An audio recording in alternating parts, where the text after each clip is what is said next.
The string quartet played something elegant in the background, but it was hard to hear over the clinking of champagne glasses and the hum of conversations that filled the grand ballroom. I stood near the back, holding a half-empty glass of sparkling water, ignoring the waiter who tried to refill it for the third time. It was the kind of wedding that made headlines in local society pages, extravagant, excessive, and meticulously choreographed. And yet, I didn't belong here. I never liked weddings. Too many masks, too many false smiles. But tonight wasn't about celebration, not for me. My invitation had come in an envelope of heavy ivory paper with gold embossing, an afterthought, I was sure. A peace offering, perhaps, or a challenge. I had come for one reason: curiosity, and maybe something deeper, something that still simmered in the back of my mind after all these years. Closure, maybe, or a final reckoning. That was when I saw her. Tessa. She stood in the centre of the room like she owned it, radiant in her designer gown, her arm wrapped possessively around Nathan Cole, her brand new husband. She'd always had that air about her, effortlessly graceful, eternally adored. My polar opposite. She didn't see me at first, or maybe she did and chose not to acknowledge it. Classic Tessa. But I couldn't take my eyes off her. My little sister, the girl I once braided hair for, the one who used to crawl into my bed during thunderstorms, the one who smiled while she took everything I had and never looked back. I had built a fortress around myself after what happened. Brick by brick, I had laid it out. Degrees, boardroom, strategy, sacrifice. I had taken Medova from a scrappy startup to one of the top medical tech firms in the country. I had done it without shortcuts, without family, without a safety net. So what the hell was I doing here? Sienna? A familiar voice called out behind me. I turned slowly, my mask slipping back on before I even realised it. Nathan. Of course it would be him. I knew his face from magazine features and social media posts. Chiselled, clean-cut, the kind of man you'd expect to come with a yacht and a legacy trust. But up close, there was something kinder in his eyes. Something honest. I didn't know you were here, he said, surprised. I'm full of surprises, I replied, keeping my tone neutral. I'm glad you came, he added awkwardly, shifting his glass from one hand to the other. Tessa said, well, she didn't think you would. I bet she didn't. Just then, Tessa turned. Her eyes locked on mine, and the smile she'd been wearing froze for a fraction of a second. She recovered quickly, she always did, but not before I saw it. The flicker of guilt, or maybe fear. And in that moment, I knew I still had power. After all these years, despite the silence, the exile, the hurt, I could still shake her. Excuse me, I said, brushing past Nathan with a smile that didn't quite reach my eyes. I think it's time I said hello to the bride. Some say time heals all wounds. But some wounds don't fade. They calcify, harden, become part of who you are. That's what happened to me. I watched Tessa from across the ballroom as she laughed and twirled under the soft glow of chandeliers. She looked perfect, polished, every inch the society bride. But the sight of her didn't spark envy. It sparked memory. I was 17 when everything changed. It started small. Whispers behind closed doors, my parents ending phone calls abruptly when I walked into the room. My college acceptance letter came with joy I didn't allow myself to express too loudly. And then, the crushing blow. There's been a change in our finances, my mother had said, avoiding eye contact. We can't support you the way we'd hoped. I'd nodded, too stunned to speak. Days later, I learned the truth from a neighbour, of all people. My college fund, money my grandfather had set aside for my education, was used for Tessa's emergency surgery and her private school tuition. She had been struggling with her grades. Apparently, I was the sacrifice. I didn't cry. Not then. I got a job. Actually, 3.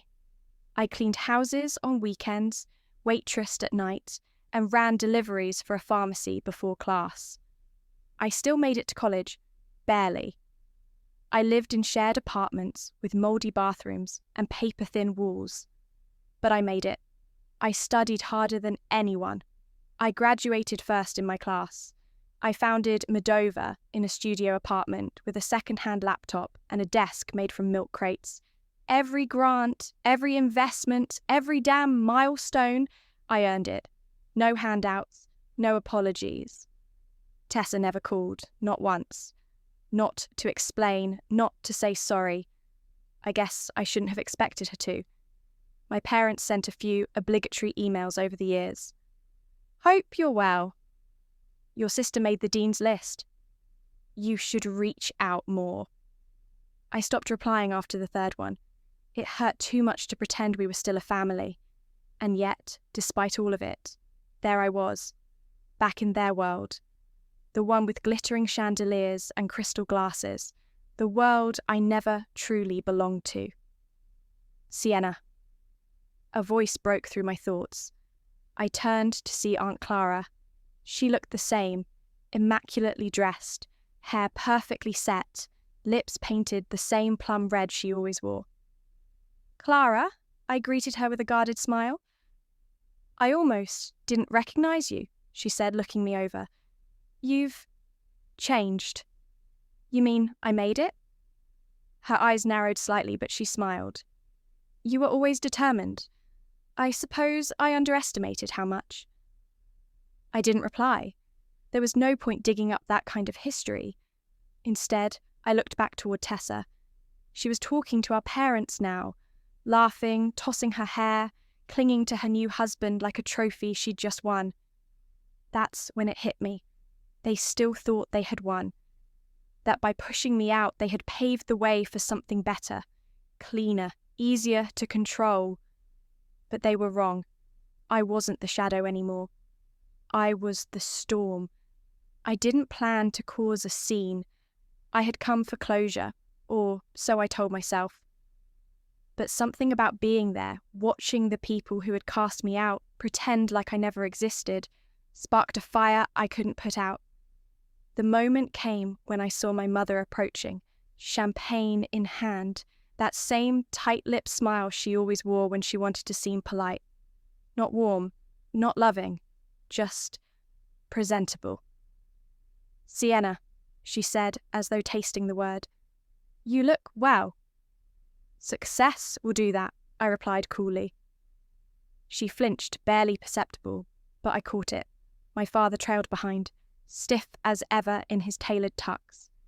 He didn't say a word, just gave me the kind of nod you'd offer a passing stranger. So, my mother went on, we were surprised to see your RSVP. I figured you needed a reminder that I still exist, I said, watching her expression flicker. Tessa appeared a second later, Nathan right beside her. Her smile was too wide, too rehearsed. Sienna, she said, like she was welcoming a long-lost friend. You came. You sound surprised. She hesitated. No, I'm glad. I looked between the three of them. Their faces, their lies, the years of silence wrapped up in polite smiles and practiced lines. And suddenly, I couldn't hold it in anymore. You used me, I said softly, but loud enough for all of them to hear. A pause. Tension cracked through the air. What are you talking about? Tessa asked, trying to laugh it off. My college fund, I snapped, the one Grandpa left me. You drained it. For her, my mother's eyes darted to the guest nearby. Not here, Sienna. No, I said, louder now. Here. Exactly here. This is where the truth belongs. I turned to Nathan. Did she tell you the part where I had to scrub toilets and deliver prescriptions at 2 a.m. to finish college, while she got tutors and spa days and therapy retreats? His brow furrowed. What? Did she tell you my parents disowned me for asking questions, for wanting fairness? Tessa's face paled. Stop! Why? Embarrassed? I asked, stepping closer. Is the truth messing with your curated little fairy tale? Guests were staring now. The music was still playing, but the air had gone sharp. No one interrupted. Nathan looked at his wife, really looked at her, as if he was seeing her for the first time. Is this true? Tessa stammered. I didn't know all the details. I laughed, cold, bitter, as you knew enough, and you stayed quiet. My father finally spoke. This isn't the time. It's 15 years late, I shot back. I stepped away, smoothing the lines of my dress. My hands shook, but my voice was steady. You cut me out. You made me claw my way through life alone. And I survived. I thrived. Tessa's eyes glistened, maybe with guilt, maybe with fear. I came here to see if I still cared, I said. Turns out I don't. Not enough to hate you. Not anymore. But I'm done pretending you didn't break me first. I walked away then, leaving their perfect little world to deal with the mess they'd made. Behind me, I heard Nathan whisper something sharp. Tessa's voice rising. My mother trying to hush them. It had started, and for once I wasn't the one left behind in the ruin. I thought I'd feel lighter after that night. I didn't. Closure isn't as clean as they make it seem in books or movies. Sometimes it's messy, sharp-edged, the kind that doesn't heal right even after the bleeding stops. The confrontation had gone viral, thanks to some guest recording the scene and uploading it with the title, CEO Crashes Sister's Wedding with Brutal Truth Bomb. I didn't care about the attention. I'd weathered worse in boardrooms, but what I didn't expect was the fallout that came after. 2 days later, Nathan Cole showed up in the lobby of Medova headquarters. I was in my office, preparing for a meeting with a venture partner, when my assistant buzzed in. There's a Nathan Cole here to see you. Says it's important. I froze. Send him up, I said, my voice even. He looked tired. Not dishevelled, just worn, like someone who hadn't slept well in days. I gestured to the seat across from me and waited. I don't want to waste your time, he began. I just need to know if what you said was all true. All of it, I said without hesitation. He nodded slowly. I started looking into some things. Financial records, family trusts, and Tessa's past. She wasn't exactly transparent. About me. About anything. I didn't feel triumphant, just tired. He leaned forward. Did you know your parents helped fund a private clinic Tessa was involved with a few years ago? No, I said carefully. Why?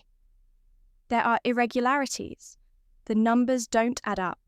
Some of the donations came from the same account your college fund was supposed to be in. I blinked. They used my future to cover their tracks? Looks that way. Nathan's voice was calm, but I could see it. Beneath the calm, he was unravelling. I have a friend in legal, he added, quietly looking into it. If something illegal happened, I don't want to be part of it, I cut in. He looked surprised. But they hurt you. You deserve justice. I'm not interested in dragging this out, I said. I fought for years to build this life. I won't let their mess stain it. He studied me for a moment, then nodded. I respect that. As he stood to leave, he paused. I think I married someone I didn't really know. I didn't have the heart to tell him he probably knew. He just didn't want to see it. After he left, I sat in silence. I thought about the long hours, the loneliness, the grit it took to build Medova from nothing. I didn't do it for revenge. I did it to survive. But somewhere along the way, I turned it into my shield. That night, I stood by the glass wall of my penthouse office and watched the city glow. Medova's logo gleamed across the skyline. It wasn't just a company. It was my declaration. That I made it without them. That I never needed saving. Still, Something gnawed at the edges of my thoughts. Not anger, not grief, possibility. Because maybe, just maybe, survival wasn't enough anymore. Maybe it was time to start building something more. Weeks passed. The buzz from the wedding faded, but the impact lingered. I kept my distance. From my family. From Nathan. From the chaos I'd left behind. Moldova thrived, as it always did. Meetings, partnerships, new tech developments. I buried myself in work, not out of avoidance, but out of instinct. It's what I'd always done. Building improve. Move forward. But late one night, as I reviewed product launch data in my office, an email came through. The subject line stopped me cold. From Tessa. For a moment, I just stared at it.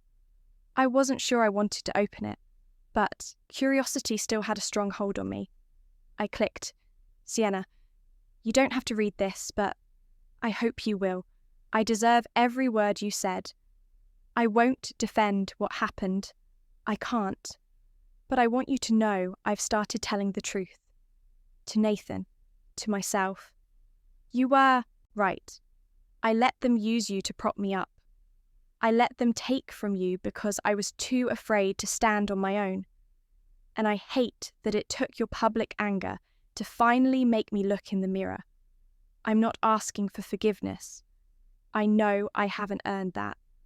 But I am asking for a second chance. Not as your sister. As a person trying to be better. T. I read it twice. Maybe 3 times. It didn't fix anything. But it stirred something I didn't expect. Hope. Fragile. Small. But there. I didn't reply right away. Not because I was angry, but because I wanted to do something better than words. The next day, I sent Tessa a Moldova internship application. No special treatment, no fast track, just a blank slate. Attached was a note. You said you wanted to do better. Here's your shot. The rest is up to you. So I didn't know if she'd follow through, but that wasn't the point. For the first time, I realised that healing wasn't about seeing someone grovel. It was about giving both of us a way forward. A choice. Meanwhile, I turned my attention to something that had lived in the back of my mind for years. I remembered what it felt like to struggle alone. The nights I went to bed hungry. The mornings I showed up to class, exhausted but determined. No one should have to fight that hard for an education. So I started the Sienna Blake Foundation, a scholarship program for students who, like me, had no support system, no trust fund, and no backup plan. Just grit and potential. We awarded our first 5 recipients that fall. One of them, Nina, a girl from Detroit who'd been living in her car, wrote me a letter. She said the scholarship didn't just change her life, it made her believe she had one. I cried when I read it, not because I was sad, because for the first time in a long time I felt free, not from my past, but from the weight of needing to outrun it. I didn't need to fight anymore. I could build now, not out of pain, but out of purpose. There's something poetic about planting a seed in the dirt, how something so small can rise from darkness and reach for light. That's how I started to think of life. After launching the scholarship, I found myself seeking out moments that felt rooted in growth instead of survival.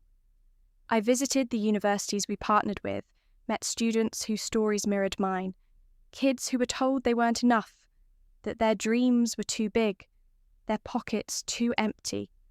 I saw sparks in their eyes, familiar ones, and it reminded me that resilience is its own kind of wealth. One quiet Saturday morning, I walked through the community garden I'd funded on the west side of the city. The soil still smelled fresh, rich.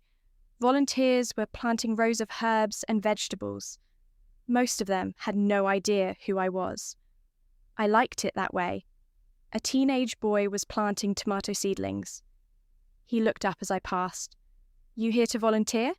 he asked, wiping sweat from his forehead. Something like that, I said. He smiled. They say if you plant something and take care of it, it'll grow, even if the soil's not perfect. Yeah, I said. That sounds about right. He went back to digging, and I watched the sun rise higher over the garden beds. It hit me then. This was what I'd been missing. Not just success, not just revenge, connection, contribution. That afternoon, I returned to the office with dirt under my nails and a strange peace in my chest. My assistant raised an eyebrow when I walked in. "You're glowing," she said. "Must be the tomatoes." I smirked. A few days later, I got a short email from Tessa. I submitted the internship application. No expectations. Just thank you for the chance. That was all she wrote. I didn't respond. Not because I didn't care, but because some things don't need to be said. Growth, like forgiveness, doesn't always come with a dramatic epiphany. Sometimes it's a quiet yes to the next step. Our HR department would treat her like any other applicant. If she made it through, great. If not, well, life would teach her the rest. Later that week, I stood at the podium at Modova's annual gala. Investors, partners, and young scientists filled the hall. I'd spoken at dozens of events like this, but that night I felt different. Tonight, I said, we celebrate innovation, yes. But more than that, we celebrate what happens when people are given space to grow. Because like plants in a garden, people don't thrive when they're boxed in, ignored, or forgotten. They need sunlight. They need room. They need belief. The applause that followed didn't feel like validation. It felt like release. I wasn't just the CEO who survived her family. I was someone who had stopped surviving and started blooming. And maybe, just maybe, there was more of that ahead. People love neat endings, stories that close like the final page of a book, with lessons learned, pain resolved, and everyone hugging it out beneath a golden sunset. But life doesn't work that way. It ebbs, it breathes, it unfolds in layers. Months have passed since the wedding. Since I stood in that ballroom and pulled the rug out from under an illusion I never signed up for. I don't regret it, not a word. But the deeper shift didn't come from the confrontation. It came after. Tessa didn't get the internship. HR said she was unprepared, her resume weak, her answers tentative. They assumed I'd want her pushed through. I told them no. Let the system be honest. Let her feel what it's like to fall short without someone fixing it. A week later, she emailed me again. I didn't get it. I guess I hoped you'd make it easier for me. But maybe not getting it was the lesson I needed more. I'm applying to courses. I'm going to try again. Thank you for not rescuing me. She was learning. Meanwhile, the foundation grew. We doubled our scholarship recipients. Nina, the girl who had once lived in her car, landed a summer internship with Modova. She now walks the halls I once built in solitude, leaving pieces of joy in her wake. Her laughter is infectious, her ambition fierce. I see myself in her, but I also see something I never had at her age: support. And I gave that to her. That matters. Sometimes I still wake up feeling like that 17-year-old girl, scrappy, hungry, one breath away from collapse. Trauma doesn't disappear just because success walks in, but I've made peace with her. I carry her with me, but she no longer drives the car. People ask me all the time what Modova means, why I named it that. It's a combination of two old medical root words, Medere, so meaning to heal, and Nova, meaning new. New healing. Not just for the body, but for everything else we carry. I didn't build Modova just to be a company. I built it to become something I never had. A beginning born from ashes, not privilege. And now, finally, I can say it without hesitation. I am proud of the woman I've become. Not because I won, but because I let go of needing to. Forgiveness didn't come with fanfare. It came like the first bloom after winter. Quiet, fragile, and almost invisible until it was everywhere. I forgave Tessa, not in words, but in allowing her the space to rise or fall on her own. I forgave my parents, in part, by refusing to become like them. And I forgave myself. For the years I thought I had to be perfect, to be worthy of love. These days I water my plants in the morning before heading to work. I leave my phone off for the first hour of the day. I take my coffee on the balcony, barefoot, listening to the city hum around me. This isn't the ending of my story. It's just the part where the past finally stops echoing louder than my future, and where everything I lost becomes the soil for everything I'm still becoming